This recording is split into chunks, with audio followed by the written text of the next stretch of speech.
Hello everyone, स्वागत है आप सभी का फिर से हमारे इस ऑनलाइन प्लेटफॉर्म पर। मैं भूषण गायकवाड़ आप सभी का फिर से हार्दिक हार्दिक स्वागत करता हूं। तो दोस्तों, आज का सेशन हमारा मोस्ट इंपॉर्टेंट है। स्पेशली मैं बात करूं CDS 2 2025 के एस्पिरेंट्स के लिए, तो बिल्कुल लगातार बने रहिए। और ये हमारी थर्ड क्लास है जिसमें हम पढ़ने वाले हैं कंडीशनल सेंटेंस। जी हाँ, तो अभी तक दो प्रकार के कंडीशनल सेंटेंस मैं आपको बता चुका हूं, जिसमें हमने बिल्कुल बारीकी से सभी रूल्स को, साथ ही साथ एरर डिटेक्शन के क्वेश्चंस और फॉर्मूला बता चुका हूं मैं आपको, सभी फॉर्मूले। ठीक है, चलिए तो अब हम बात करने वाले हैं इस थर्ड क्लास में कंडीशनल सेंटेंस की। तो दो सेंटेंसेस हम पहले पढ़ चुके हैं इसकी प्रीवियस क्लासेस में। यदि आपने इसके पहले की क्लासेस नहीं देखी है तो उसे आप जरूर देखिएगा। चलिए तो स्टार्ट करते हैं बिना टाइम वेस्ट किए क्लास को। तो मैं बात कर रहा हूं फ्यूचर कंडीशनल सेंटेंसेस की। जी हाँ, तो फ्यूचर कंडीशनल सेंटेंस क्या होगा, इसे हम डील करेंगे, समझेंगे, पढ़ेंगे इस सेशन में। देखिए, तो पहले इससे पहले की क्लास में हमने पास्ट कंडीशनल सेंटेंस पढ़ लिया है। पास्ट कंडीशनल हम पढ़ चुके हैं। इमेजिनरी सेंटेंस मैंने आपको बता दिया है ना। इमेजिनरी सेंटेंस में आपको बता चुका हूं। तो ये हमारा थर्ड सेशन रहेगा जिसमें हम कंडीशनल सेंटेंस को कंटिन्यू करेंगे। चलिए, तो शुरू से लेकर लास्ट तक बने रहिएगा और समझिएगा, बिल्कुल इंपॉर्टेंट चीजें आज हम पढ़ने वाले हैं। चलिए, तो देखिए, future conditional sentence previous class में, लास्ट सेशन में हमने देखा था पास्ट कंडीशनल सेंटेंस। तो उसमें कंडीशन बनती थी पास्ट की, और अब हमको नाम से ही पता चल रहा है फ्यूचर कंडीशनल सेंटेंस मतलब भविष्य शर्त सूचक वाक्य। तो इसमें जो भी बात होगी वो कहाँ की होगी, तो वो बात होगी फ्यूचर की। तो इसमें सारी चीजें जो हमें समझ में आएगी, या जो सेंटेंसेस बनेंगे, वो सभी सेंटेंसेस कहाँ के होंगे, वो होंगे फ्यूचर के। ठीक है, तो इसमें हम बात करेंगे फ्यूचर की कंडीशन की, है ना। तो फ्यूचर की शर्त होगी इसमें, है ना। जो भी चीजें होगी कहाँ की होगी, शर्त होगी फ्यूचर की। जैसे अब आप बोलोगे सर कैसे, तो समझिएगा। जैसे मैंने कहा, यदि मुझे कल टाइम मिलेगा तो मैं आपको पढ़ाऊंगा। तो जरूरी क्या है, मुझे टाइम मिलना चाहिए तभी मैं आपको पढ़ाऊंगा। तो इसके लिए शर्त है क्या, टाइम मिलना चाहिए तभी पढ़ाऊंगा। लेकिन कब पढ़ाऊंगा, फ्यूचर में। समय भी मिलेगा कब, फ्यूचर में। यदि आप अच्छे से पढ़ेंगे तो आप पास हो जाएंगे। तो जरूरी क्या है, आपको पढ़ना पड़ेगा तभी आप पास होंगे। कब होंगे, भविष्य में। इसलिए इसको हम कहते हैं फ्यूचर कंडीशनल सेंटेंस। क्लियर है। यदि हम मार्केट जाएंगे तो हम किताबें लाएंगे। तो जाएंगे कब, भविष्य में जाएंगे। किताबें भी कब लाएंगे, भविष्य में लाएंगे। तो इसी तरह से इसको हम कहते हैं फ्यूचर कंडीशनल सेंटेंस। ठीक है, यदि हम पापा को बताएंगे तो पापा हमें पैसे देंगे। तो फ्यूचर कंडीशनल सेंटेंस है। तो शर्त बनेगी फ्यूचर की, हिंदी भी निकलेगी फ्यूचर की। अब ये बनेगा कैसे, समझिएगा। तो इसके लिए स्ट्रक्चर आपको याद रखना है, क्योंकि एरर डिटेक्शन के क्वेश्चंस में स्ट्रक्चर मोस्ट इंपॉर्टेंट होता है। तो सबसे पहले इफ आएगा, फिर पहला सेंटेंस जो बनेगा वो प्रेजेंट इंडेफिनिट टेंस में बनेगा। दूसरा जो बनेगा वो बनेगा फ्यूचर इंडेफिनिट टेंस में। क्लियर है। तो स्ट्रक्चर क्या है इसका, पहला इफ आएगा, उसके बाद में present indefinite tense, second sentence बनेगा वो बनेगा फ्यूचर इंडेफिनिट टेंस में।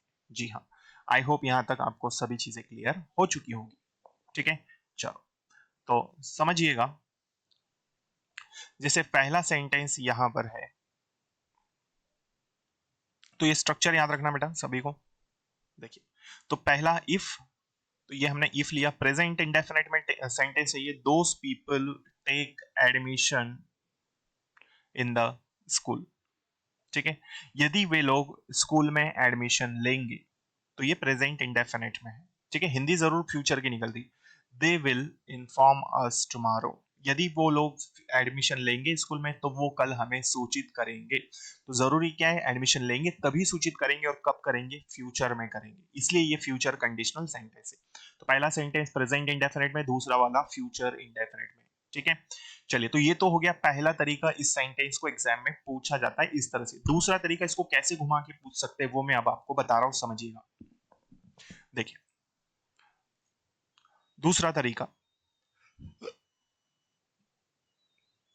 देखिए तो पहला तो मैंने आपको ये बता दिया। अब दूसरा, इसको कैसे एग्जाम में घुमा सकते हैं क्वेश्चन को, समझिएगा। दूसरा स्ट्रक्चर इसी का, यही फ्यूचर कंडीशनल सेंटेंस को घुमा फिरा कर कैसे बताते हैं, एग्जाम में पूछा जाता है। तो पहला टेंस सबसे पहले इफ ही रहेगा, ये तो मैं बता चुका हूं। फिर यहां पर प्रेजेंट इंडेफिनिट ही रहेगा। ठीक है, यहां प्रेजेंट इंडेफिनिट ही रहेगा। क्लियर है। लेकिन दूसरा वाला जो सेंटेंस स्टार्ट होगा उसमें सब्जेक्ट आएगा। तो अभी मैंने बताया था कि विल और शैल आएगा, मतलब फ्यूचर इंडेफिनिट। लेकिन यदि फ्यूचर इंडेफिनिट नहीं आता है हेल्पिंग वर्ब, तो उसकी जगह आपको कैन भी मिल सकता है, मे भी मिल सकता है। क्लियर? तो सेकेंड सेंटेंस में हम कह सकते हैं फ्यूचर इंडेफिनिट नहीं आया तो हमको और भी क्या मिल सकता है, कैन मिल सकता है, या फिर हमें मिल सकता है मे, और साथ ही साथ वर्ब का फर्स्ट फॉर्म और ऑब्जेक्ट। क्लियर है? तो ये दूसरा तरीका जहां से एरर डिटेक्शन के क्वेश्चंस हमें देखने को मिल सकते हैं। तो पहला मैंने जो बताया if plus present indefinite plus future indefinite, यदि इस पर बेस्ड नहीं है क्वेश्चन तो सेकंड क्या हो सकता है, if plus present indefinite tense ही रहेगा, लेकिन यहां पर मोडाल आपका आ जाएगा। तो कैन हो सकता है, मे हो सकता है, वर्ब का फर्स्ट फॉर्म होगा और ऑब्जेक्ट। क्लियर है बेटा सभी को? चलिए, जैसे if she gets late she may not come to class, यदि वो लेट हो जाएगी तो वो क्लास नहीं आएगी। तो इसका हिंदी भी फ्यूचर में ही निकलेगा, सिर्फ इतना ही कि यहाँ पर मे आया हुआ है, तो ये सही होगा। ठीक है, तो इसको आपको गलत नहीं करना है एग्जाम में। मे भी हो सकता है और कैन भी यहाँ पर आ सकता है, तो ये सही होगा। यदि ये नहीं आया तो वही वाली बात जो पहले बताई फ्यूचर इंडेफिनिट में बन जाएगा, है ना? तो विल शैल आ जाएगा यहाँ पर। तो ये सारी चीजें, तो विल भी हो सकता है, शैल भी हो सकता है, कैन भी हो सकता है, मे भी हो सकता है सेकेंड सेंटेंस में। Nothing is wrong over there. Clear बेटा सभी को? चलिए नेक्स्ट आगे बढ़ते हैं। अच्छा, तीसरा तरीका, इसी सेंटेंस को तीसरे तरीके से एग्जाम्स में पूछा जाता है, एग्जाम में पूछा जाता है। कैसे पूछा जाता है समझिए। अब क्या होगा इस केस में, क्या होता है थर्ड वाले केस में, कि सेंटेंस का प्लेस चेंज कर देते हैं। मतलब मैंने कहा था प्रेजेंट इंडेफिनिट पहले आएगा, तो अब यहां पर उल्टा कर दिया। यहां पर क्या किया कि फ्यूचर इंडेफिनिट को पहले ले लिया और प्रेजेंट इंडेफिनिट को सेकेंड वाले प्लेस पर रख दिया, और दोनों के बीच में इफ आया है। ठीक है, अभी तक हमने क्या पढ़ा कि इफ सबसे पहले आता था, फिर हमने बताया कि प्रेजेंट इंडेफिनिट टेंस होगा, फिर होता है फ्यूचर इंडेफिनिट टेंस। लेकिन इस केस में क्या है कि फ्यूचर इंडेफिनिट पहले आ रहा है और प्रेजेंट इंडेफिनिट लास्ट में आएगा। क्लियर है सभी को? चलिए देखिए, तो the shopkeeper will close the shop, the shopkeeper will close the shop, ये हमारा फ्यूचर इंडेफिनिट है। दूसरा, इफ बीच में आया दो सेंटेंसेस के बीच में, you go to him after 4 o'clock, यदि तुम उसके पास 4 बजे बाद जाओगे तो दुकानदार दुकान बंद कर देगा। क्लियर है यहां तक? तो इस तरह से ये सेंटेंस में चेंज होता है। क्लियर है? तो तीन तरह से ये फ्यूचर कंडीशनल सेंटेंस है जिसे आपको याद रखना है, भूलना नहीं है। ठीक है, चलिए, तो यदि आप इस चैनल पर पहली बार आए हैं तो इसे सब्सक्राइब कर लीजिए और ज्यादा से ज्यादा शेयर जरूर करें। ठीक है, ताकि आने वाले क्लासेस में आप आने वाले क्लासेस की जो नोटिफिकेशन है वो आपको मिल सके और एक बेहतरीन तैयारी आपकी हो सके। तो बिल्कुल जुड़िए हमारे साथ में। देखिए, एक एरर डिटेक्शन का क्वेश्चन हम लेते हैं, समझिएगा। तो क्वेश्चन दिया है, if you will warn me I will tell your father about that party. ठीक है, यदि तुम मुझे वार्न करोगे तो मैं तुम्हारे पिताजी को उस पार्टी के बारे में बताऊंगा। ठीक है, चलो चलो क्लियर है यहां तक। अब यहां पर एरर कहां पर आएगा देखिए, तो यहां भी हमें विल दिख रहा है, सेकंड वाले पार्ट में भी विल दिख रहा है, और ये हमारा फर्स्ट पार्ट है, ये सेकंड है, ये थर्ड है और ये फोर्थ है। तो दो सेंटेंसेस में विल दिया है, तो यहां पर डेफिनेटली हम कहेंगे पहला वाला पार्ट में एरर आएगा। यहां पर क्या होगा कि यू के बाद में ये विल नहीं आएगा।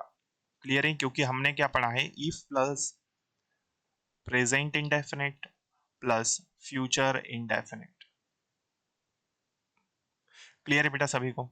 चलो, तो इस तरह से ये एरर डिटेक्शन के क्वेश्चंस एग्जाम्स में आपसे पूछे जा सकते हैं। तो क्वेश्चन कैसा भी हो, ये जो तीन पैटर्न मैंने आपको बताया, ये फॉर्मूला आपको याद रखना है, ये स्ट्रक्चर्स आपको याद रखना है। यदि आप इन्हें याद रखते हैं, प्रैक्टिस करते हैं, तो डेफिनेटली आपके क्वेश्चंस कभी भी रॉन्ग नहीं होंगे।